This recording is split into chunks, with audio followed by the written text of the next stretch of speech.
As I said, good morning and thank you for joining us for the webinar to look at the outcomes of the third meeting of the Expert Working Group on Environmentally Sound Management.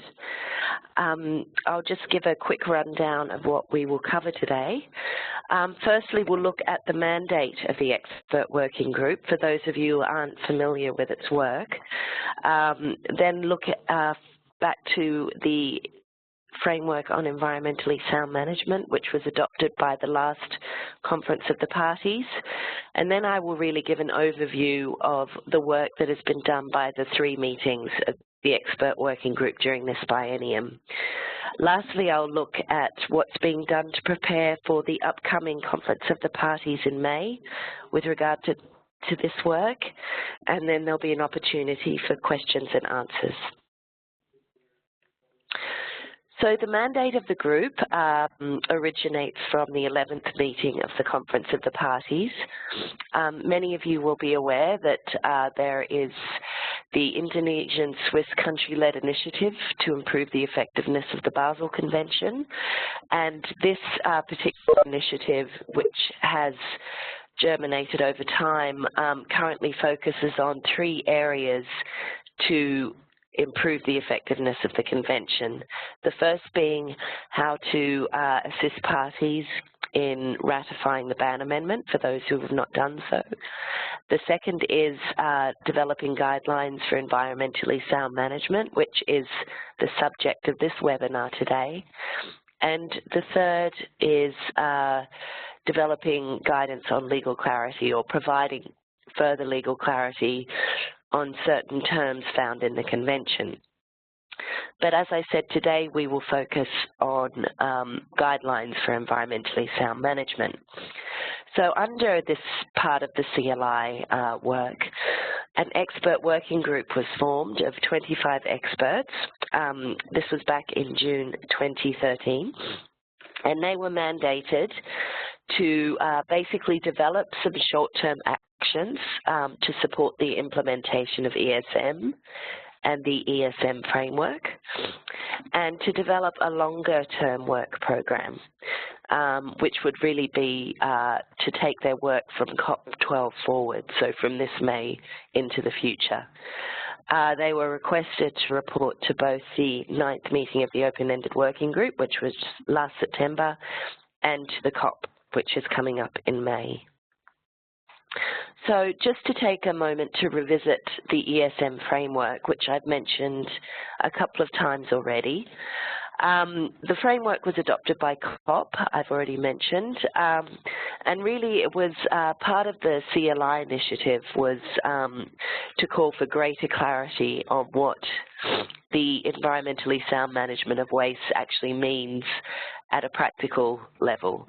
As you know, ESM is one of the 2 pillars of the convention, the other being prior informed consent, but it was felt by parties that more could be done to guide parties and other stakeholders on what ESM should look like.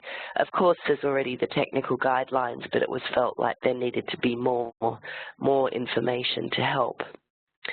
So this culminated in the development of this ESM framework, which it not only establishes an understanding of what ESM encompasses or includes, it also develops tools and strategies to support implementation of ESM. And this, I should mention, is available on our website. So going forward, the expert working group, as I mentioned, they were tasked to look at what short-term actions they could undertake to implement the ESM framework and look forward to developing their longer-term work program. I'm going to go quite quickly through the first 2 meetings because I really get into the work of the group when I look at the outcomes of the 3rd meeting, which I will do shortly. Just for the first 2 meetings, it's important to know that they took place. Obviously, the first meeting, the group decided on the work that it would undertake over the biennium, and that work started. And that meeting took place in Argentina at the end of 2013. This was followed up by a meeting mid-year 2014 in Indonesia, where essentially the work of the group continued, and again, the work program was further developed. I should also mention that they continued work also intersessionally, i.e. between these meetings. Now, the third meeting is where I'll really get into the details of what the group has done, bearing in mind that this work did start at the end of 2013. So the third meeting, you'll have to excuse me, I have a bit of a cold, so I'm sounding a bit croaky. The third meeting was held in Constance in Germany just a few weeks ago at the end of January. Similarly, the objectives were to essentially progress the short-term work that the group had commenced with, and to further develop its work program. Most importantly, things had to be finalized at this last meeting, because of course these outputs will be presented to COP in May, in just a few months' time. So I'm going to go through the actual streams of work that the group has undertaken. In the dark writing, in the black writing at the top of each slide, just for your future reference really, you'll find a reference to the COP decision, which gives the mandate for the expert working group. And I mentioned specific sections of the decision. So if you want information on where the group received its mandate to do different types of work, you can refer back to the decision and see that it was requested by the Conference of the Parties. But the first mainstream of work has been to develop proposals for pilot projects and essentially to implement those. This has been made possible by generous donors. We've received funding from Switzerland, have funded several projects, Norway and Japan, which has meant that we've been able to, or the group has been able to, commence 5 pilot projects. And really the objective of these projects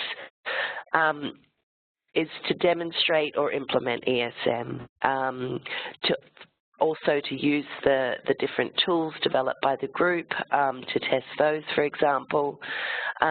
So here I won't go through every project, but you'll see and you'll have this presentation to take away with you after the webinar that well, these first 3 projects, they were part of, I guess you could say, a first tranche of projects that were selected for implementation by the group. So we have one general procedural project on ESM, and then 2 projects that focused on e-waste, but they were in separate regions, so one in the Asia-Pacific region and then one in Central America. So these projects are actually nearly finalized. The first one is finished, and the second 2 should be finished within the next month.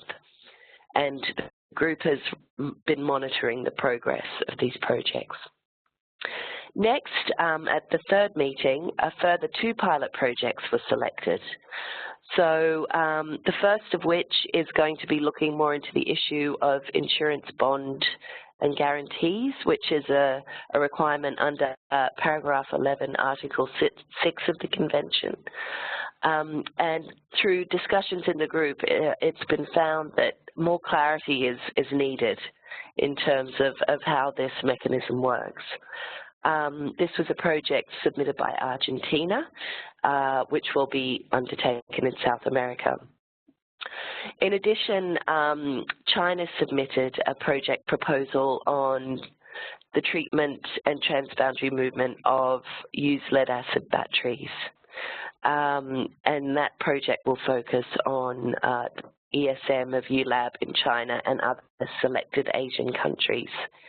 I should mention that the way that these pilot projects were selected is by the group. It's a very transparent process.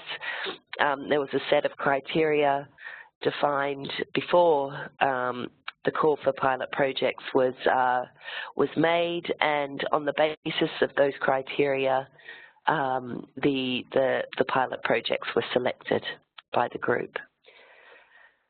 So moving on, the next stream of work, as I said, up the top you'll see the mandate in the COP decision. This is another big area of work of the group. They decided that they would develop practical manuals on certain key areas of ESM.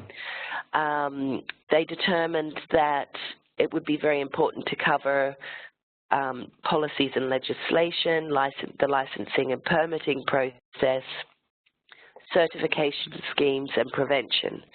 And to go with all of this, they decided that a terminology manual should also be produced, which provides clear definitions of terms appearing in the manuals.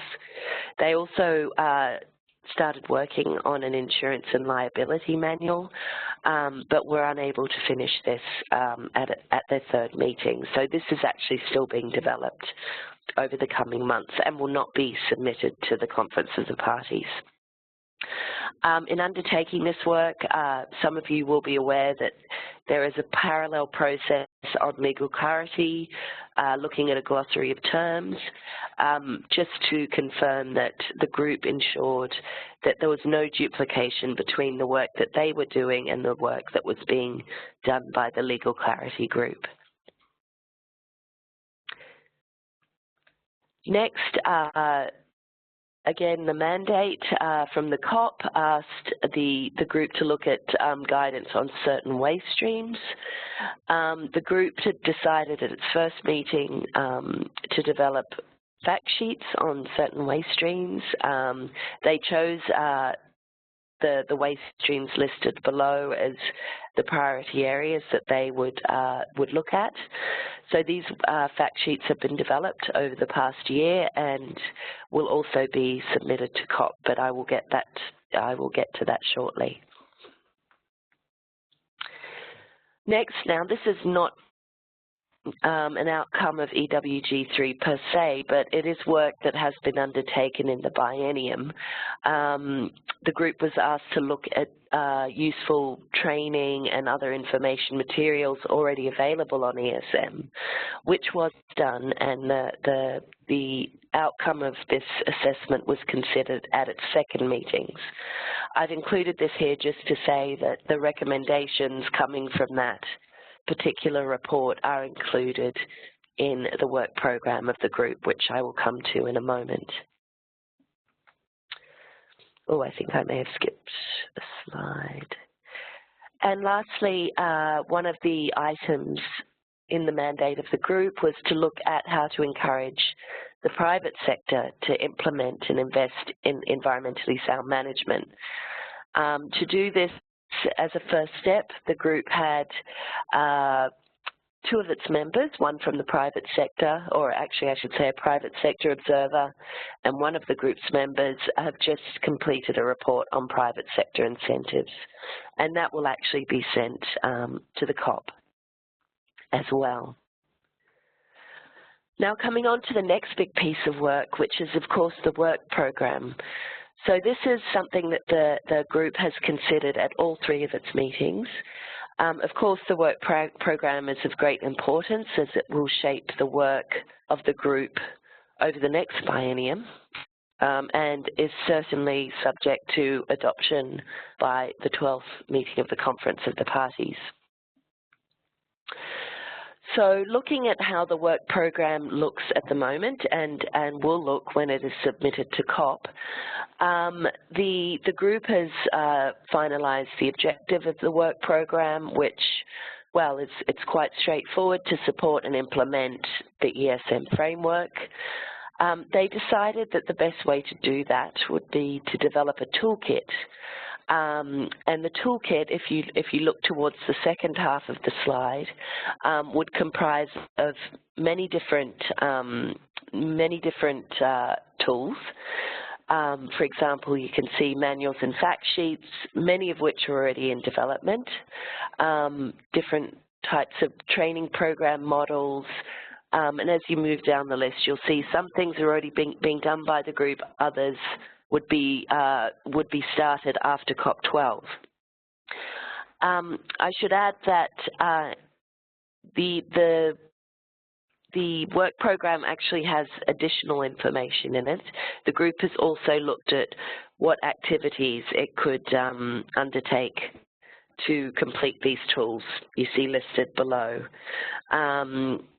So, for example, with regard to training program models, they've suggested an activity might be, well, first of all, identify existing training programs and activities, and to test and raise awareness of those.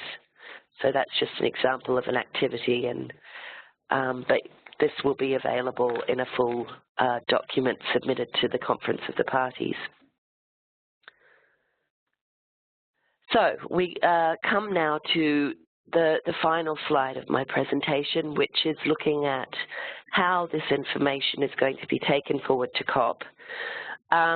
What the COP11 asked the group to do was to basically come to COP12 to report on its activities and to submit its draft work program.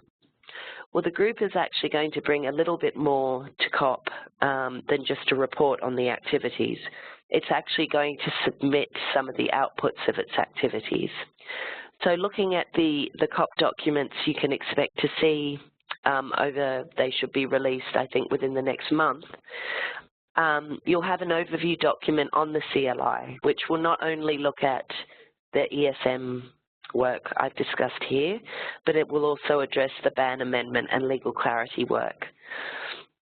Then specifically on the ESM work, there will be a report of activities and the draft work program included in a document.